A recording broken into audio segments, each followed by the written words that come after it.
Harer-Nāmaiva-Kevalam, that in this age there is no other alternative. We're going to discuss about a very interesting person. I discussed a little bit of that thing um, with Sham Sundar Prabhu once, but today I will be discussing it. Okay, in view of current situations that is arising, the histories of a person whose name was Hāyagriva Prabhu. Okay, Hāyagriva Das. Okay. Huh. He was one of the very first disciples of Prabhupada. Okay, and let me tell you, this whole thing, this whole pastime of Prabhupada, or you say the life of Hāyagriva Prabhu, serves as an inspiration for all of us. And it, he went through such struggles that we also go through, and that is why we can relate to that thing. The things that happened to him, these things even happen to us also. So that's why I'm sure that you all will find it interesting and hopeful and inspiring. Okay, who is trying to join? Okay, well, okay. Okay, so we have got another participant here. So today we'll be discussing Hāyagriva Prabhu. So I am just repeating it for Rajvi. So who is Hāyagriva Prabhu? Actually, it was Prabhupada's initial days when he had arrived in Boston. Okay. Now Prabhupada had arrived in Boston by a ship, and the ship was named Jaladut. Okay. Okay. Now, actually, this is my interpretation of this word Jaladut. What is the meaning of this word Jaladut? Jala means water, and Dut means messenger. This is just my interpretation. It is not that I've heard or read somewhere. Maybe it is wrong also. I don't know, but it is my interpretation. Jaladut means messenger of the sea, or messenger of the waters. And who had boarded the Jaladut? It was Prabhupada. And who was Prabhupada? He was messenger of God. So the messenger of God crossed the waters using the messenger of water, or messenger of the sea. So whatever, that's not the yeah of our discussion, topic of our discussion. So Jaladut was a steamer, and Ishan has said many times that how it was very, very difficult, the journey was in Jaladut. Okay, and it was not even a passenger ship, it was a cargo ship, right? So it was a very difficult journey for Prabhupada, and Prabhupada then landed in Boston. Okay, so the day Prabhupada landed in Boston, the next day, two people boarded the same ship, the Jaladut, and went to India. So Prabhupada came from India to Boston, and the next day, two people went from Boston to India. Now, these two people wanted to know about life, wanted to discover the truths about life. Is there any message? Wanted to discover truths about life. Okay. So that is why uh, they thought that India would be the best place, because you see, India is a place of religion. Oh, that was a passenger ship. Okay, okay, that was a passenger ship. Okay, okay. So yes, so India was a place of religion and culture and spirituality. So everyone was naturally attracted to India. So whenever you think about religion, whenever you think about spirituality, you always think about India. And even Prabhupada used to glorify India very much. He said that if someone has to, really attain perfection in this path of spirituality, then first that person has to live in India, or has to be reborn in India. Okay, so that's why India is certainly a glorious country. Even Mahaprabhu has said that Bharat Bhumite হয় মনুষ্য জন্ম যার জন্ম সার্থক করি কর পর উপকার. That means if someone has got a human birth in this glorious land of India, then one must, you know, make his life glorious, make his should not spoil his human life. And how should he make his life glorious? By helping others, by doing welfare activities. And what is the greatest welfare activity described in Nectar of Devotion? It is the preaching of Krishna consciousness. You yourself be Krishna conscious, means do your own upakar and then do para upakar. So that is why this land of India is certainly glorious, and we should think ourselves to be fortunate that we are born in India. And even in India, we are born in West Bengal. And West Bengal was known as Gouda Desh. Gauradesh means Gauradesh means actually at that time during Mahaprabhu's time in the 15th century, this part was known as Gauradesh, right? So and in this West Bengal only Mahaprabhu was born. So certainly we are very fortunate to have been born in West Bengal, to have been born as Bengalis. You know, once Hari Bol, yes. So once Prabhupada had said that the Gujaratis and Bengalis, they are the most fortunate. So they asked why Prabhupada. He said that Gujarati why? Because Krishna's father Nand Baba was a Gujarati. So Krishna was also a Gujarati, and that is why the Gujaratis are very fortunate. And the Bengalis are very fortunate. Why? Because Mahaprabhu himself was born as a Bengali in the land of Bengal. So that is why, yes, recording the session is being recorded. That is why this Bengali language, this land of Bengal, is very very glorious. Actually, even not only Mahaprabhu, all his associates were born either in Orissa or maybe South India or maybe in Bengal, and all were Bengalis. All were Bengalis, and even if they weren't Bengalis, they had some attraction for Bengali. Just like you see Prabhupada's disciples, they're all Western people, right? But still, they are reading Chaitanya Charitamrita. They are having attraction for Bengali. Actually, even Bhaktivinoda Thakur had predicted that there will come a time when all the people of the world will one day read Bengali, just so that they can study the glorious work of Krishnadas Kaviraj Goswami, that is Chaitanya Charitamrita.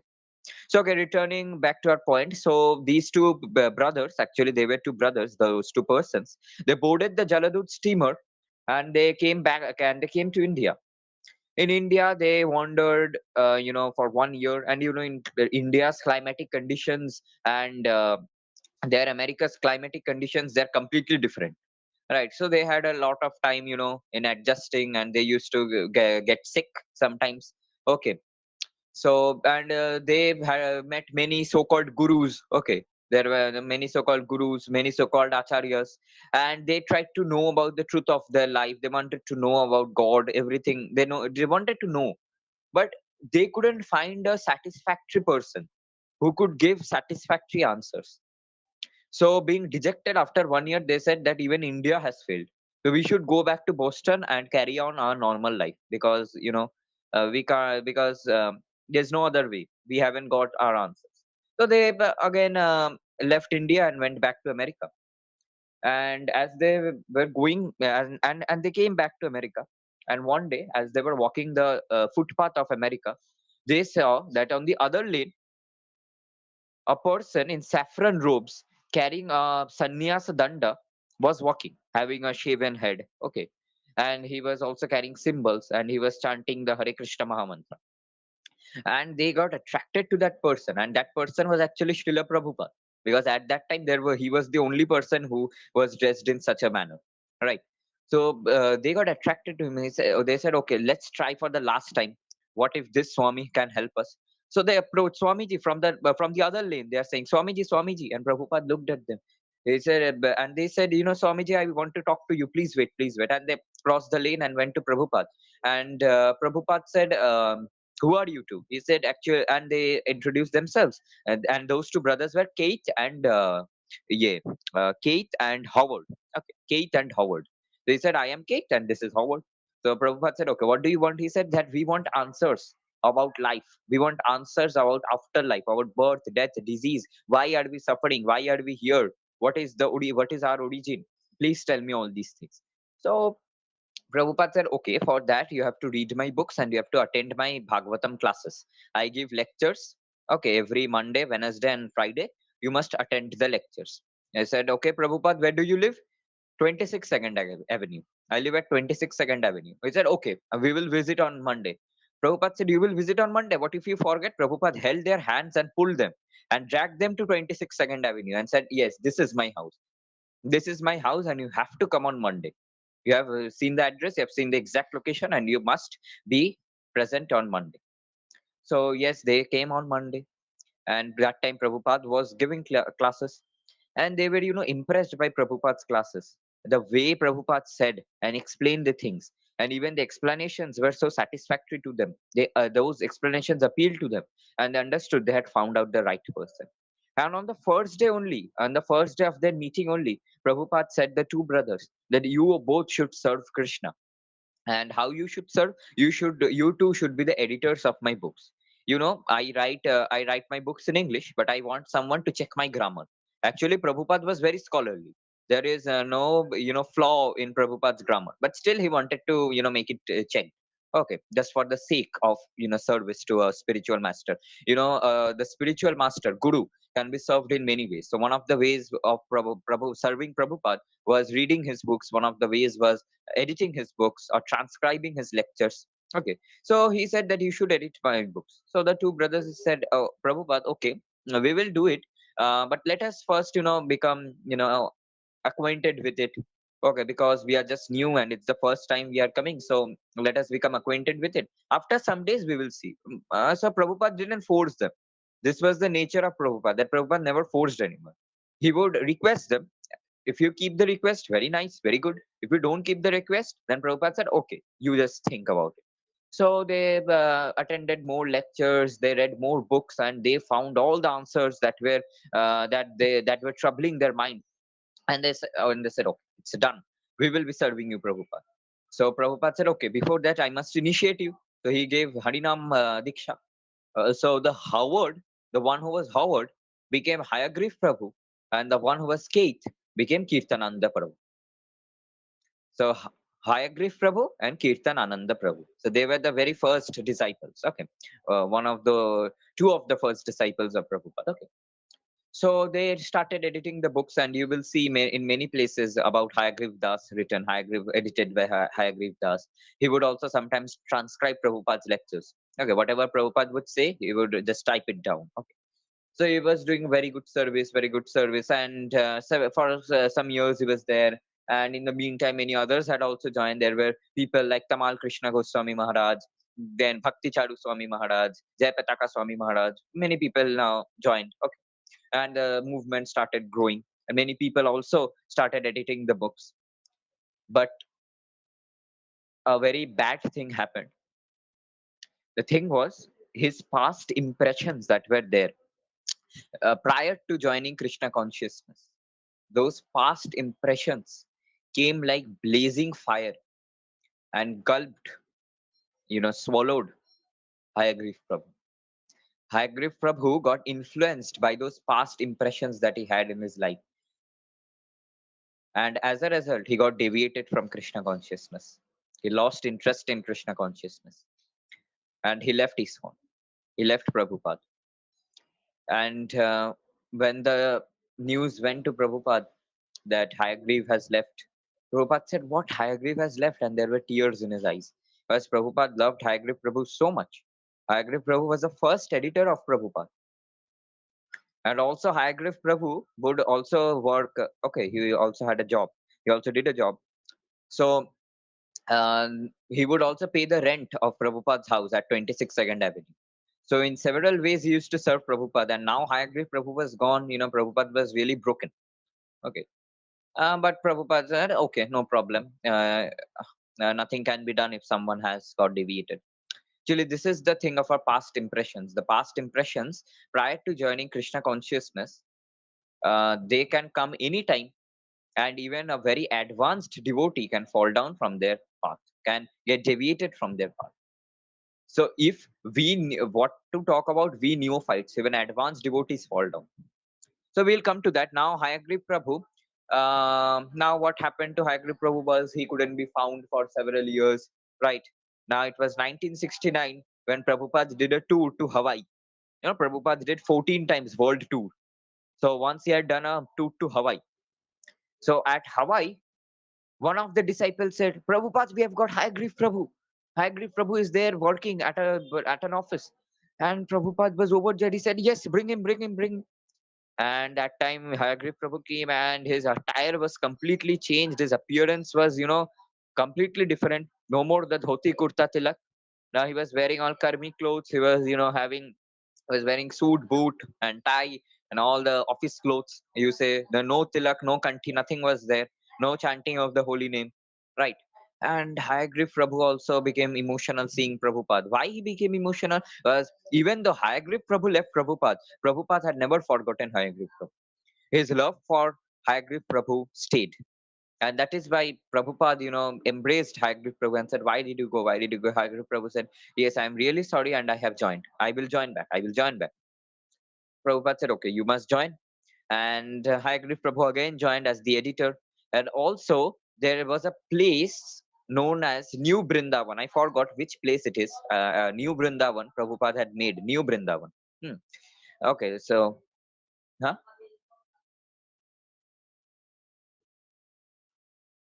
I am not sure.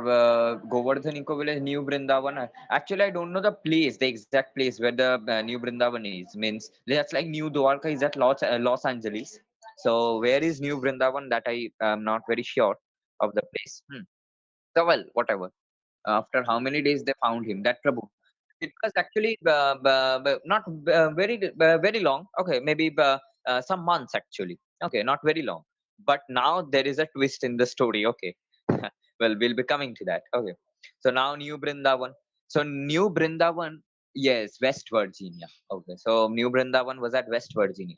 So Hayagriva Prabhu was instrumental, and he had contributed to finding the property at the plot of land where New Brindavan would be created. No, but Prabhupada had made like this: New Panihati Dham, New Ekachakra Dham, New Navadvip, New Mayapur. Like this, he had made New Brindavan. Okay, the new yes, like this, New Dwarka. Right, just like now Joy Pataka Swami Maharaj is at New Dwarka, Los Angeles. So whatever. Hayagriva Prabhu helped in finding out that New Brindavan property, and now Hayagriva Prabhu knew that now I have found out the New Brindavan property. Now Prabhupada will make me the temple president. And everyone fears to be the temple president. Why? Because being the temple president, you need to have a lot of responsibilities. You have to see who is coming, who is going, and this and that. A lot of responsibilities it is. Okay. So now he was sure that Prabhupada is going to give him, going to make him the president. Okay, so that's why he, made a law. Just like we before going for a debate, we note down the points. So he also noted down the points. What he would say if Prabhupada said that you become the president, I will say this to refute that. If Prabhupada said another point, I will say this to refute that. So he wrote a list. So Prabhupada called Hyagrīva Prabhu. Hyagrīva, come. So now Hagrid Prabhu was sure that Prabhupada would ask him to, tell about would make him the temple president.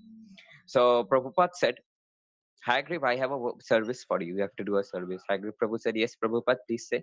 Prabhupada said, you have to take sannyas. And Hagrid Prabhu was, flabbergasted. What is this? I said, I thought he would be making me the temple president, and now he's telling me to take sannyas. He said, no, Prabhupada, I cannot take sannyas. I had left once, I cannot follow the regulative principles properly. And what to take about sannyas? Said Prabhupada said, no, no, you take sannyas. And no, Prabhupada, very sorry, I can't take sannyas. You give me any other service. So Prabhupada said, okay, become temple president. So okay, become temple president. Now he had no other way, so he became temple president. Okay, of New Brindavan. Okay, so for some years he served at New Brindavan, but again, the past impressions they again came back. The past impressions again came like a blazing fire, and again swallowed Hyagrīva Prabhu. And Hyagrīva Prabhu again left. And this time, when he left, he was not to be found for a long, long time. I think it was in the 1970s. I think most probably it was in 1975 or something. Even before that, I guess in 1973 or like that he left. Actually, Prabhupada had done a famous Indian yatra. He had gone to India again. Prabhupada, okay, and he had given his lectures in Vrindavan at the courtyard of Rādhā-Dāmodara temple. Okay, in the month of Kartik. Okay, so that was in 1972. So even at that time, Hyagrīva Prabhu was there editing Prabhupada's books, transcribing his lectures. But again, he left. He left again. And now Prabhupada also, after some years in 1977, Prabhupada also disappeared from the world. He unmanifested. He wound up his pastimes on earth and went back to Golok Vrindavan, to the spiritual abode. And Hyagrīva Prabhu was not to be found, and Prabhupada was again very much broken down. Before Prabhupada's disappearance, only though Hyagrīva Prabhu had left. So Prabhupada was broken down again when Hyagrīva Prabhu left. So now it was 1989. So think 1970s to 1989 means more than 10 years had passed. More than 10 years, more than 15 years actually. And Hagrid Prabhu was still not seen.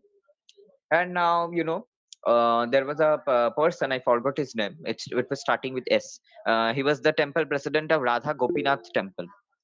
Can we pause one? So Hyagrīva Prabhu again left. It was in 1989 when he was again found out by the temple president of Radha Gopinath Ji. Radha Gopinath Ji means at Odisha. Okay, at Odisha.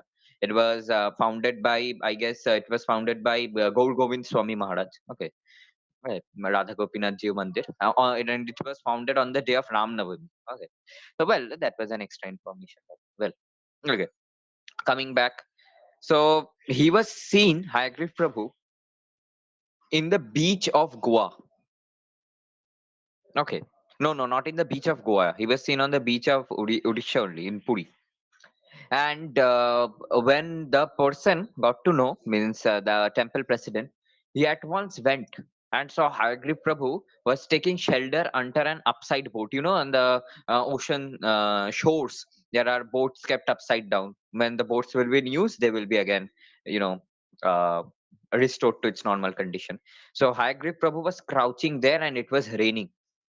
And the temple president came running. Hi Griff, you are here. What are you doing here? Please come with me. Please come back.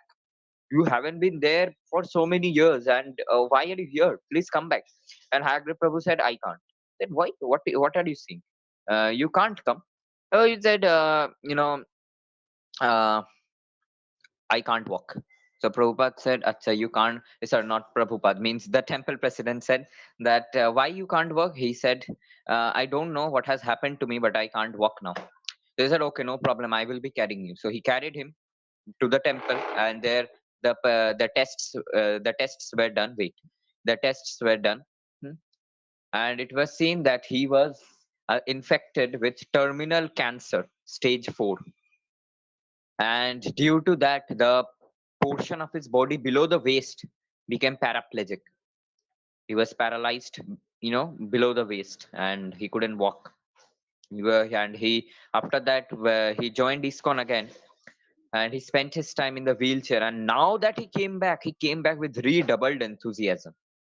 Now there was no question of looking back, because he couldn't do anything, and the only thing he could do was sitting and reading books of Prabhupada. He would read the Krishna book continuously. Would read the Krishna book. There is a term in our bhakti tattva vignan that when a person comes in the stage of bhav or ecstasy, okay, such a person does avyartha kalatvam. Hmm. He does avyartha kalatvam. Okay, that person. That so avyartha kalatvam means you will not waste your time in anything. Only constant absorption and attachment in Krishna consciousness. So, so you won't, constant absorption in Krishna consciousness. So that is avyartha kalatvam. Okay, so he was doing that constantly reading Krishna book. Okay, constantly reading Krishna book, and and always chanting, always always his round, always his hand is inside the bead bag. And whenever the devotees would do arati, he would have the mahaprasadam. So continuously this is happening. So he came back and such redoubled enthusiasm, and he continued doing that. And one day, Radhanath Swami Maharaj, a very notable disciple of Prabhupada, he came and met Hyagrīva Prabhu. So Radhanath Swami Maharaj came and said, Hyagrīva, how are you doing and all? And he said that now, Prabhupada had told me a lot, when I was young, when I had warm blood running through my blood vessels. But see what has happened, what I did at that time. I left Prabhupada's service and I came back to this life. And now see, I am paraplegic. I am paralyzed. And now I cannot do anything for Prabhupada. I cannot do anything. I cannot even mop the floor of the temple. I cannot even wash the utensils. Such is my condition. What I can do is simply sit on the wheelchair and see the deities, and have prasadam and read the Krishna book. But this also is all due to the mercy of Prabhupada, that I can do this much. But I wanted to serve Prabhupada but couldn't. Now I cannot do anything. But Prabhupada Back in 1969, he had told me one service. He had told me to take sannyas. And at that time, I didn't take sannyas. But now, as I don't have anything to do, it is my request to you, O Radhanath Swami Maharaj, please award me sannyas. And Radhanath Swami Maharaj said, okay. So then they again went to West Virginia at New Brindavan. There, Radhanath Swami Maharaj awarded sannyas to Hāyagrīva Prabhu. And now from Hāyagriva Das, he became Hāyagriva Das Goswami Maharaj. Now he became Hāyagriva Maharaj, right? So the rest of his life he spent, in constant absorption in Krishna consciousness. And later, when he left his body, his samadhi is there at New Brindavan. So what is he teaching us from his life? He's teaching us that our faith can dwindle anytime, even when we might be, we are always said that be in the association of devotees, then you will advance, then your faith will be strong. But even if we are in the association of devotees, if there are some outward stimulation, you know there can be any time fall down. It's like the forest fire. One stroke of fire, a little fire, a matchstick. When it's like, the matchstick is in its dormant condition, you have just lit a matchstick, okay, and you blew out the fire and threw it, and the matchstick is still burning, a little of the matchstick is still burning. And if it's near the cloth, the whole pandal, the whole thing can burn, the whole forest can burn, just with a little stroke of fire. Similarly, if we are having these past impressions in our mind and we are not able to get rid of them, we are not able to get rid of these unwanted contaminants which are present in our heart, then even when if we are in the association of devotees, there can be pitfalls in bhakti. So, what is Krishna seeing is sincerity. He sees a sincere endeavor. So, we must try to serve. We are young now, and we say that we are young now, and we say that oh, bhakti is for the old age. Now you'll enjoy. And how do we enjoy? Oh, we enjoy by associating with women. We enjoy by visiting clubs and bars. We enjoy by drinking.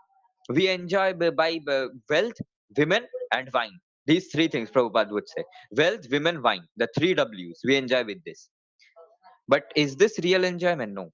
And if someone says that bhakti is for old age, you tell him to tell the definition of old age. They will say, what is old age? Old age means, your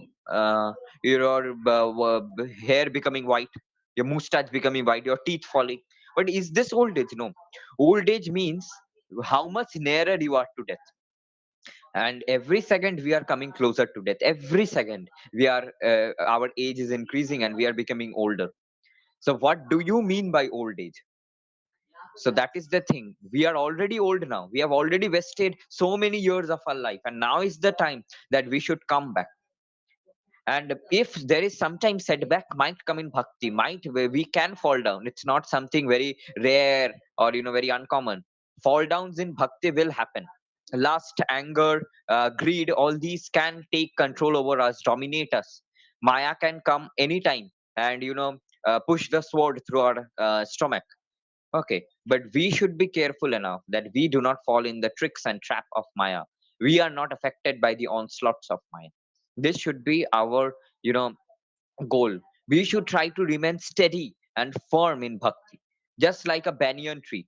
A banyan tree lives for so many years, and no one can uproot a banyan tree easily. We should be also like that, steady and firm in bhakti. Now, question can come: how can we be steady in bhakti? By constant reading of Prabhupada's books, by constantly, chanting and hearing, and by constantly being in the association of devotees. When you are in the association of wrong people, when you are in the association of non-devotees, what happens as a result?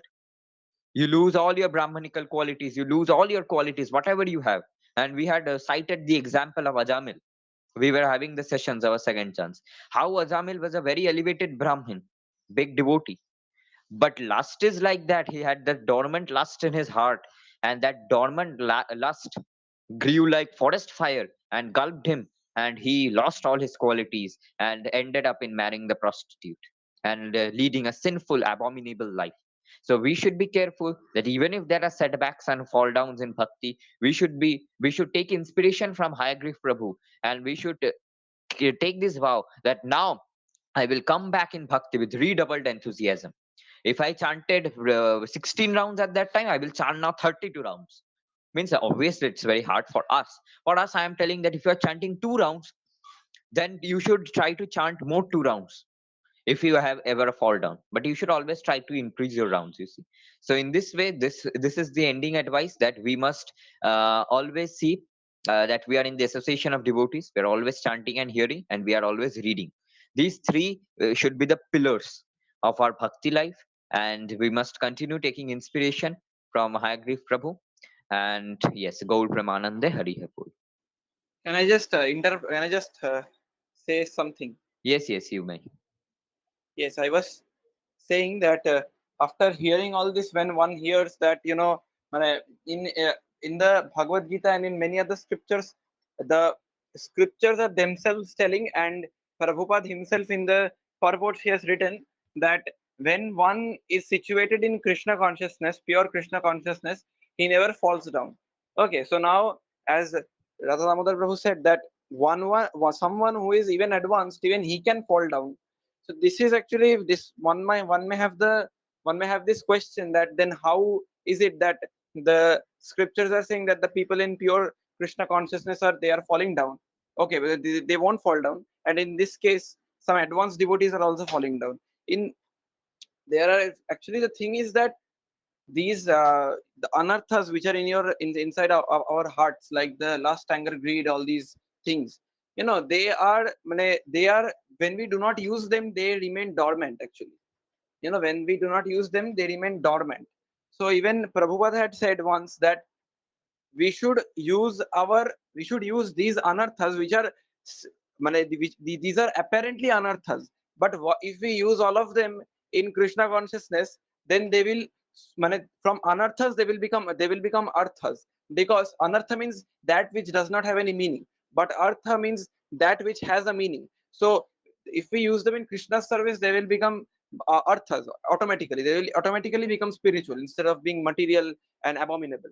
Like, for example, Prabhupada would always say this. Some people would ask him that, can Krishna devotees get angry? Prabhupada said, of course they can get angry. We are humans. We can get angry. We will get angry. Why won't we get angry? But we should not use our anger on petty things, like, people are stealing others' things and they're getting angry, or some other, so many petty things are happening nowadays. We should use this anger in debates with atheists, and we should defeat them. For example, you see Lord Hanuman. Lord Hanuman, what did he do? He also got angry when Ravan insulted Lord Ram. But how did he channel his anger? He channeled his anger into Lord Ram's service, and he burned the whole Lanka.